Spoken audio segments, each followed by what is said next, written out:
ओम नमः शिवाय। आपकी अपनी चैनल शिव भक्ति 0.2 में आप सभी लोगों का हार्दिक स्वागत। हरे कृष्णा। भगवान श्री कृष्ण और श्रीमती राधा रानी की कृपा सदैव आप और आपके समस्त परिवार पर बना रहे। आज आप सुनेंगे श्री हरि विष्णु कथा का 2वां अध्याय। भगवान श्री कृष्ण का ध्यान करके आज का पावन कथा का प्रारंभ करते हैं। भाद्रपद मास कृष्ण पक्ष रोहिणी नक्षत्र हर्षण योग तथा वृष्ट लग्न में अष्टमी तिथि को आधी रात के समय चंद्रोदय काल में, जबकि जगत में अंधकार छा रहा था, वसुदेव मंदिर में देवकी के गर्भ से साक्षात श्री हरि प्रकट हुए। ठीक उसी तरह जैसे कि अग्नि काष्ठ से अग्नि का आविर्भाव होता है। अब ध्यान से सुनिए और अपने मन की आंखों से भगवान श्री हरि विष्णु के स्वरूप का दर्शन कीजिए। कंठ में प्रकाशमान स्वच्छ एवं विचित्र मुक्ताहार, वक्ष पक्ष शोभा पर समन्वित सुंदर कौस्तुभ मणि तथा रत्नों की माला, चरणों में नुपुर तथा बाहों में बाजूबंद धारण किए भगवान मंडल आकार प्रभा पुंज से उद्भासित हो रहे थे। मस्तक पर किरीट तथा कानों में कुंडल, युगल बाल रवि के सदृश उद्दीप्त हो रहे थे। कलाइयों में प्रज्वलित अग्नि के समान कांतिमान अद्भुत कंकड़ हिल रहे थे। कट की करधनी में जो डोर या जंजीर लगा था, उसकी प्रभा विद्युत के समान सब ओर व्याप्त हो रहा था। कंठ देश में कमलों की माला शोभा पाता था, जिसके ऊपर मधुर लोक मंडल मंडरा रहे थे। उनके श्री अंगों पर जो दिव्य पीत वस्त्र था, वह नूतन अर्थात तपाए हुए जाम नद अर्थात स्वर्ण के शोभा को तिरस्कृत कर रहा था। श्याम सुंदर विग्रह पर सुशोभित वह पीताम्बर विद्युत विलास से विलसित नील मेघ के सौभाग्यपूर्ण सौंदर्य को छीन लेता था। मुख के ऊपर शिरोदेश में काले काले घुंघराले केश शोभा पाते थे। मुख चंद्र की चंचल रश्मियां वहां का संपूर्ण अंधकार दूर किया कर देता है।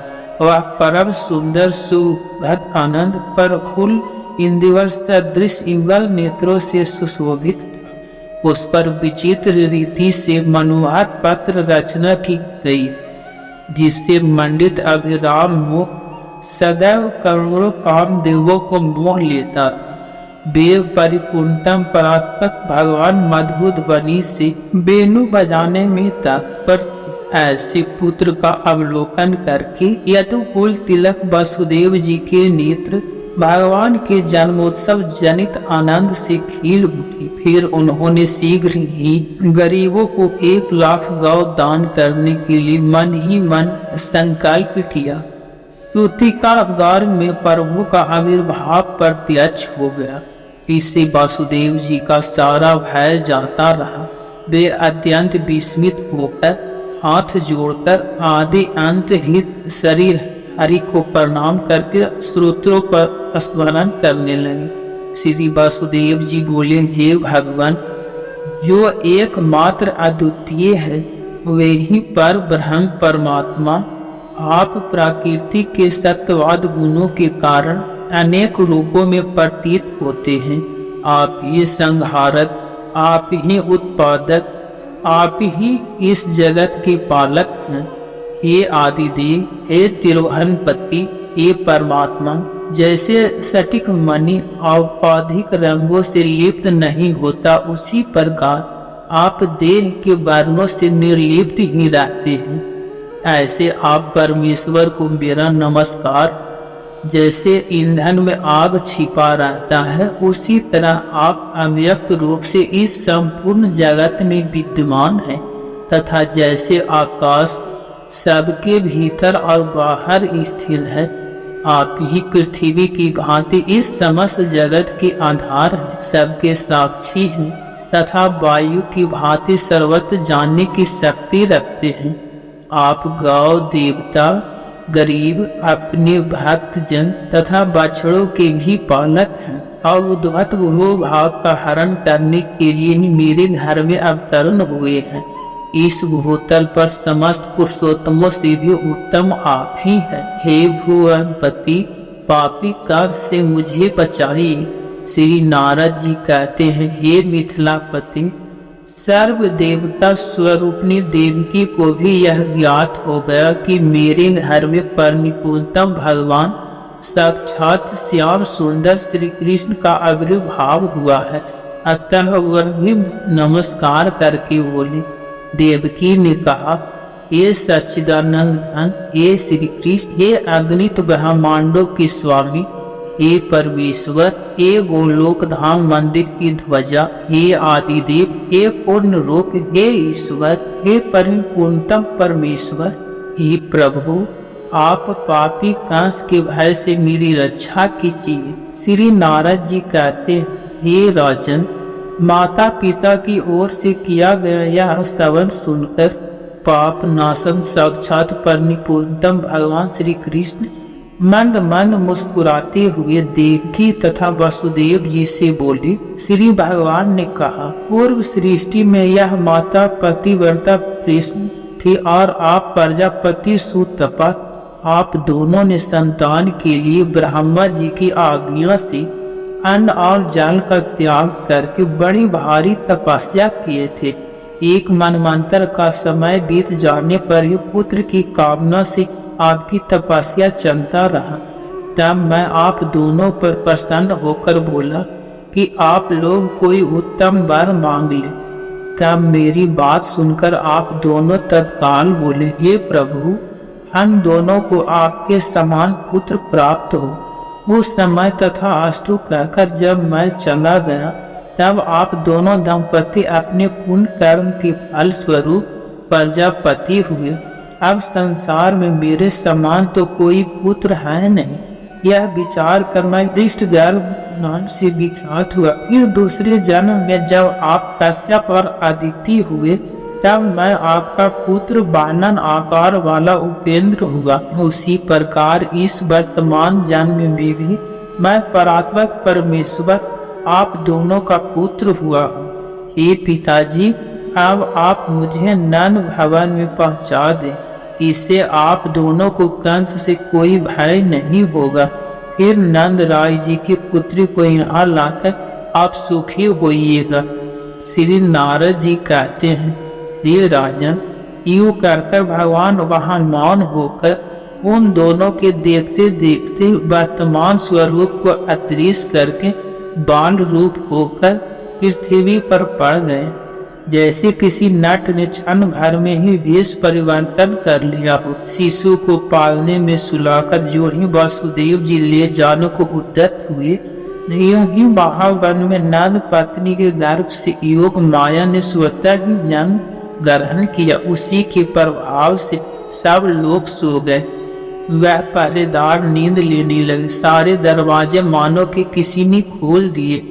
सकल और अर्गलाएं टूट फूट गया। श्री कृष्ण पर माथे पर लिए वासुदेव जी गृह से बाहर निकले। उस समय उनके भीतर का अज्ञान और बाहर का अंधेरा स्वतः ही दूर हो गया। ठीक उसी तरह जैसे कि सूर्योदय होने पर अंधकार का तत्काल नाश हो जाता है। आकाश में बादल ढीर आए और वह जल की वृष्टि करने लगे। तब सहस्त्र मुख वाले स्वयं प्रकाश शेष नाग अपने फनों से छत्र छाया करके गिरते हुए जल की धाराओं का निवारण करते हुए उनके पीछे पीछे चलने लगे। उस समय यमुना में जल के वेग से बहने के कारण ऊंची लहरें उठती और भावरे पड़ रहा था। वे सिंह और सर्प आदि जंतुओं को बहाए लिए जा रहा था। किंतु सरिताओं में श्रेष्ठ उन कलिंद नंदिनी यमुना ने वसुदेव जी को तत्काल मार्ग दे दिया। नंदराज जी का सारा ब्रज गाढ़ी नींद में सो रहा था। वहां पहुंचकर वासुदेव जी ने अपने परम शिशु को यशोदा जी की सैया पर शीघ्र सुलाकर उस दिव्य कन्या को देखा। यशोदा जी की उस कन्या को गोद में लेकर वासुदेव जी पुनः अपने घर लौट आए। फिर यमुना जी को पार करके पूर्ववत अपने घर में स्थित हो गए। उधर गोपी यशोदा को इतना ही ज्ञात हुआ कि उसे कोई पुत्र या पुत्री हुआ है। वह प्रसव वेदना के श्रम से अत्यंत थकी होने के कारण अपनी सैया पर आनंद की नींद लेते हुए सो गया। इधर बालक के रोने की आवाज सुनकर पहरेदार राजभवन में उपस्थित हुई और जाकर वीर कंस को बालक के जन्म की सूचना दी है। यह समाचार कान में पाते ही कंस भय से कातर होकर तुरंत सूते गृह में जा पहुंचा। उस समय सती साध्वी बहन देवकी दीन की तरह रोती हुई भाई से बोला। देवकी ने कहा, हे भैया, आप दीन दुखियों के प्रति स्नेह और दया करने वाले हैं। मैं तो आपका बहन यद्यपि कारागार में भी डाल दिया गया हूँ। मेरे सभी पुत्र मार डाले गए हैं। मैं वह अग्नि माँ जिसके बेटों का वध कर दिया गया है। अब एकमात्र यह बेटी बचा है, इसे मुझे भीख में दे दीजिए। यह स्त्री है, इसका वध करना आप जैसे वीर के योग्य नहीं है।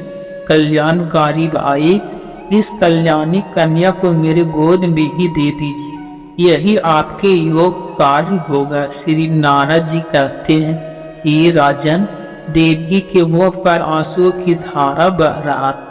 उसने मोह के कारण बेटी को आंचल में छिपाकर बहुत विनती किया, बहुत रोया और गिड़गिड़ाया, तो भी उस दुष्ट ने बहन को डांट डपट कर उसकी गोद से वह कन्या छीन लिया।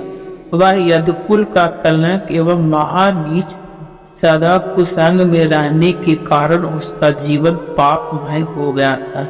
उस दुरात्मा ने अपनी बहन की बच्ची को दोनों पैर पकड़कर उसे सीना पर दे मारा, लेकिन वह कन्या तो साक्षात योग माया का अवतार देवी अनंसा थी। कंस के हाथ से छूटती हुई वह उछलकर आकाश में चला गया। सहस्त्र अश्वों से जुते हुए दिव्य सतपथ रथ पर जाकर बैठा। वहां चरण डुलाए जा रहे थे। उस शुभ रथ पर बैठकर वह दिव्य रूप धारण के दृष्टि गोचर हुआ। उसके 8 भुजाएं था और सब में आयुध शोभा पा रहे थे। वह माया देवी अपनी पार्षदों से परिसेवित थी। उसका तेज 100 सूर्यों के समान दिखाई देता था। उसने मेघ गर्जना तुल गंभीर वाणी में कहा। श्री योग माया बोली, अरे कंस, तुझे मारने वाले इस साक्षात भगवान श्री कृष्ण तो कहीं और जगह अवतरण हुए। इस दीन देवकी को तू व्यर्थ दुख दे रहा है। श्री नारद जी कहते हैं, हे राजन, उससे योग कहकर भगवती योग माया बिंद पर्वत पर चला गया। वहाँ वह अनेकों नामों से प्रसिद्ध हुई। योग माया की उत्तम बात सुनकर कंस को बड़ा आश्चर्य हुआ। उसने देवकी और वासुदेव को तत्काल बंधन मुक्त कर दिया। कंस ने कहा, बहन और बहनोई वसुदेव जी, मैं पाप आत्मा हूँ। मेरे कर्म पाप बाय। मैं इस यदुवंश में महानीच और दुष्ट हूँ। मैं ही इस भूतल पर आप दोनों के पुत्रों का हत्यारा हूँ।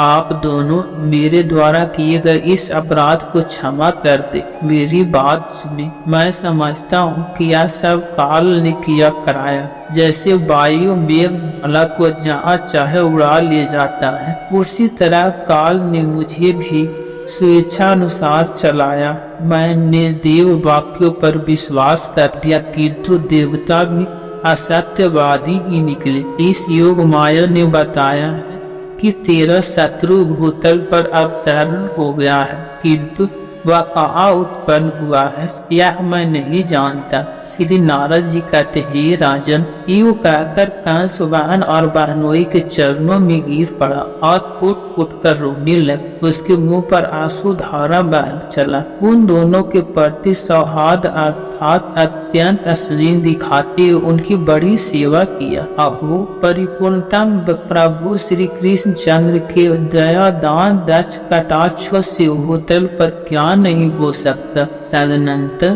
प्रातः काल दुरात्मा कंस ने प्रलंब आदि बड़े बड़े असुरों को बुलाया और योग माया ने जो कुछ कहा था वह सब उनसे कह सुनाया। कंस ने कहा, हे मित्रों, जैसा कि योग माया ने बताया है कि मेरा विनाश करने वाला शत्रु पृथ्वी पर कहीं उत्पन्न हो चुका है, अतः तुम लोग जो 10 दिन के भीतर उत्पन्न हुए हैं और जिनको जन्म लिए 10 से अधिक दिन निकल गए, उन समस्त बालकों को मार डालो। दैत्यों ने कहा, हे महाराज, जब आप द्वंद युद्ध में उतरे थे उस समय रणभूमि में आपके चढ़ाए हुए धनुष की टंकार सुनकर सब देवता भाग खड़े हुए थे, फिर उन्हीं से आप भय क्यों मान रहे हो? गौ, ब्राह्मण, साधु, वेद, देवता तथा धर्म और यज्ञ आदि जो दूसरे दूसरे तत्व हैं, वही भगवान विष्णु के शरीर माने गए हैं और इन सब के विनाश में दैत्यों का बल ही समर्थ माना गया है।